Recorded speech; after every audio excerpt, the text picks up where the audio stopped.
अरे तुम्हालाच उद्या जेलमध्ये जावं लागेल तुमचं गबाळ सर बाहेर आल्यावर. अरे मी या रोडा काढून आलोय, जालना काढून आलोय, सारा अनुभव आलाय मला. तुझ्यावर फौजदारी करतो आणि तू जामीन कॅन्सल करतो आणि अंडरस्टँड केस चालितो. कोणाची जामीन कॅन्सल करायला लागली तुम्ही? अरे तुम्हालाच उद्या जेलमध्ये जावं लागेल तुमचं गबाळ सर बाहेर आल्यावर.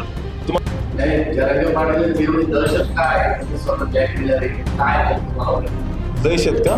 कशाची दहशत आहे कुठं? हे बघ समाजाने थोडं डोक्यावर घेतलं होतं पण समाजाला कळायला लागले आता काय माणूस काय आहे काय नाही. दहशत कशाची? मला घाबरायला लागली.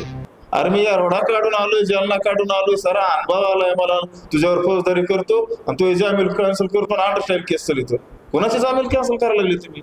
अरे तुम्हालाच उद्या जेलमध्ये जावं लागेल तुमचं गबाळ सर बाहेर आल्यावर. तुम्हाला माझी मागणी एवढीच आहे की मला SIT नार्को टेस्ट ह्या चौकशा पाहिजे करायची. माझी तीच मागणी ना. शासन करी नाही ना, मग त्याच्यामुळेच मला कलेक्टर ऑफिसला उपोषणाला बसायचंय ना. नार्को टेस्ट हवात म्हणून.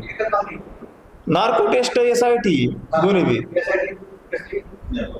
SIT म्हणजे हे जे काय समजा हे कारनामे केले ते उघडं पडेल ना. त्या SIT तेच आहे ना, चौकशीच ना. हो मी सर ते शिष्टमंडळ सर असेल ते काय मी जर काय कोणाचा 10 रुपये घेतले असते मी उघडा पडेल. त्याने घेतले असते ते नसले घेतले तर नाहीच पडायचे. यामध्ये धनंजय मुंडेला बदनाम करायला ह्यांना एखाद्या आकाने सांगितलं असं हे मी काय सांगू शकतो. ते वैयक्तिक त्यांचा वाद आहे. तुम्ही दोघं खेळा ना का तुमचे भांडणं खेळायचे तर ह्याच्यात मला कम टार्गेट केलं. धनंजय मुंडे साहेब म्हणतोय. अरे मला संस्काराचा 96 कोळी मराठा आहे मी. माय बापाचे संस्कारच चांगलेत. मला वडील धाऱ्या माणसाला आवाजावर बोलायचे. तुम्हाला ते संस्कार नाही तर तुम्ही एकरी भाषेत बोलतात. मला संस्कार चांगले आहेत. माझ्या आई वडिलांनी चांगले संस्कार दिलेले आहेत.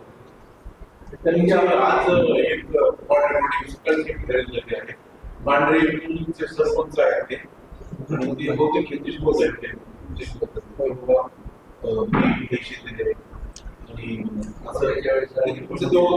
आमच्या दोघांचं बोलणं झालं की त्यांनी जरांगे पाटलाचे कारनाम सांगितलं. आता तुम्हाला सांगतो ते माझे मित्र विषय काय त्यांनी फोन लावला अमोल सुटलाय मला आनंद झाला बाबा. त्यांचं चांडवाल नाव आहे काहीतरी. चांडवाल आडनाव चांडवाल आहे. यांच्यासोबत आता मी तुम्हाला सांगतो मी तो विषय. आम्हाला केस सुरू केली, नगर जेलला आणलं. तर ते टायमाला ते कोणत्या केसमध्ये आले ते काय मला माहित नाही. ते आले जेलला, आमची ओळख झाली. आम्ही सांगितलं आम्ही अशा ह्याच्यात आलो, तसं आलो. मग आमची ओळख झाली तर मग त्यांची जामीन झाली ना. आमची अंडरस्टँड केस सुरू. ते आमच्या प्रत्येक ते बी मराठा होते, त्यांना थोडा आपला अभिमान वाटला. मग ते यायचे, ह्यांना पैसे द्यायचे, यायला जायला, खाऊ पिऊ घालायचे. तर ते नंतर हे मोठे झाल्यावर आले. मग ते म्हणले मायाला अमोल हे माणूस तर कसलीच किंमत देत नाही, मला ओळखी नाही सुद्धा.